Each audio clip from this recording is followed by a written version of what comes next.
At its height, the Ottoman Empire spanned 3 continents and covered what we now know today as Turkey, Egypt, Greece, Bulgaria, Romania, Macedonia, Hungary, Israel, Palestine, Jordan, Lebanon, Syria, and several other regions in Arabia and North Africa. It was one of the largest and longest-lasting empires in history, spanning from about 1299 CE all the way to 1922. Today, few remnants of the once mighty empire remain, largely centralized in Turkey. But how did the Ottoman Empire rise to power in the first place? Originally, the eastern region of the Mediterranean where the Ottoman Empire flourished was actually under the control of the Roman Empire, specifically the Eastern Roman Empire, also called the Byzantine Empire. After Western Rome fell in the 5th century, the Christian Byzantine Empire struggled to keep up in the face of rapidly spreading Islam. This followed the Golden Age of Islam, which lasted from around the 8th to the 13th century. Around the 14th century, a tribal leader named Osman Ghazi, or Osman I, came to control a small principality just south of the Black Sea. Although small, the region Osman controlled was also primed for the spread of Islam, with Islamic fighters hoping to overcome the weakening Christian Byzantine. And while Osman never saw the fruition of his efforts while he was alive, his military continued to expand under subsequent leaders, growing the empire and eventually culminating in one of the most important military conquests in history: the fall of Constantinople. In 1453, the Byzantine Empire was on its last legs and barely holding territory outside of its capital, Constantinople. Meanwhile, the Ottoman Empire had spread throughout the Mediterranean region.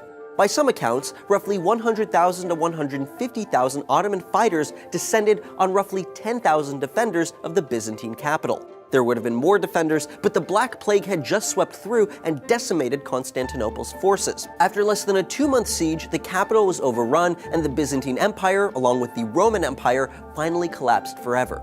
Constantinople was quickly converted into the new capital of the Ottoman Empire and was colloquially renamed as Islambol, meaning full of Islam.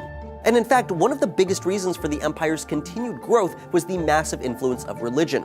Besides being united by the concept of conquest in the name of Islam, also called jihad, the Ottoman Sultan was considered a protector of Islam, as was the empire itself. With such a strong religious backing, as well as a massively powerful slave-based army, few other forces were able to compete or defend themselves.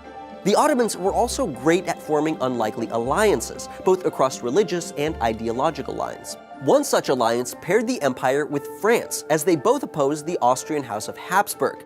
The alliance proved beneficial to both, as they supported each other in their conquests of Nice, Corsica, and Hungary. This has been called the first non-ideological diplomatic alliance of its kind between a Christian and non-Christian empire. By the 16th century, the empire had spread to more than 15 million people and roughly 2 million square miles, led by Suleiman the Magnificent, the Ottomans' longest reigning sultan.